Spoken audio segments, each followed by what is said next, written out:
เชิญเที่ยวชมงานมหกรรมสีมือหัตถกรรมลาวครั้งที่4ในท้ายเดือนตุลานี้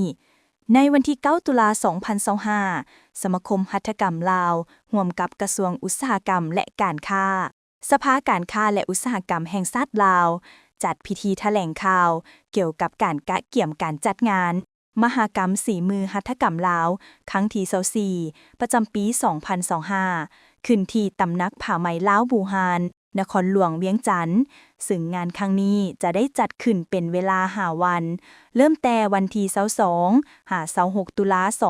2025อยู่ที่ตำนักผ้าไหมลาวบูฮานตั้งอยู่ข้างหอคำแคมป์ของขึ้นกับบ้านเสียงยืนเมืองจันทบุรีนครหลวงเวียงจันทน์โดยได้รับการสนับสนุนจากหลายภาคส่วนนับทั้งภาครัฐองค์การจัดตั้งสากลประจำสปป.ลาวหัวหน่วยธุรกิจและจากบุคคลทั่วไปในพิธีดังกล่าวโดยเป็นประธานของท่านนางสุวิตาประเสริฐประธานสมาคมหัตถกรรมลาวทั้งเป็นหัวหน้าคณะกะเกี่ยมงานมหกรรมสีมือหัตถกรรมลาวครั้งที่24ประจำปี2025กล่าวแถลงให้ฮู้ว่างานมหกรรมสีมือหัตถกรรมลาวครั้งที่24ประจำปี2025จัดขึ้นภายใต้คำขวัญสีไม้ลายมือคืออุทยานแห่งการท่องเที่ยวภายใต้หัวข้อตำหูผูกหักอนุรักษ์ประเพณีการแต่งดองจุดประสงค์หลักของการจัดงานมหกรรมสีมือหัตถกรรมในครั้งนี้เพื่อเฉลิมฉลองวันหัตถกรรมแห่งชาติวันที่1 พฤศจิกายนเพื่อประกอบส่วนสร้างขบวนการคำนับหับต้อน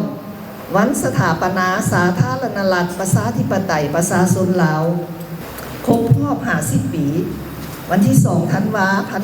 1975 หา 2 ธันวาคม 2025เพื่อเป็นเวทีวางแสดงและขายผลิตภัณฑ์หัตถกรรมพร้อมทั้งเป็นการเปิดโอกาสให้มวลชนได้รู้จักกับตำนักผ้าไหมลาวบูฮานที่ได้สร้างตั้งขึ้นใหม่และเปิดน้ำใส้ข้างวันที่23เดือนตุลาปี2024ที่ผ่านมานี้ซึ่งเป็นบอนอนุรักษ์รักษาและวางแสดงแผนแพ้บูฮานลาวเป็นเวทีเต้าโฮมบรรดาสาวสร้างหัตถกรรมและผู้ประกอบการทางด้านหัตถกรรมได้มีโอกาสแลกเปลี่ยนบทเรียนประสบการณ์เกี่ยวกับเทคนิคการผลิตการออกแบบคุณภาพการเข้าถึงแหล่งทุนการเข้าถึงตลาดและอื่นๆที่พัวพันกับการอนุรักษ์และส่งเสริมเวียกงานหัตถกรรมเพื่อเป็นแหล่งสนองข้อมูลให้แก่นักค้นคว้าสาวหนุ่มวัยหนุ่มรุ่นสืบทอดนักเรียนนักศึกษาปัญญาชนทั้งภายในและต่างประเทศที่มีความสนใจเกี่ยวกับการอนุรักษ์และส่งเสริมเวียกงานหัตถกรรมเว้าหลวมเว้าเฉพาะเป็นการอนุรักษ์แผนแพ้พื้นเมืองลาว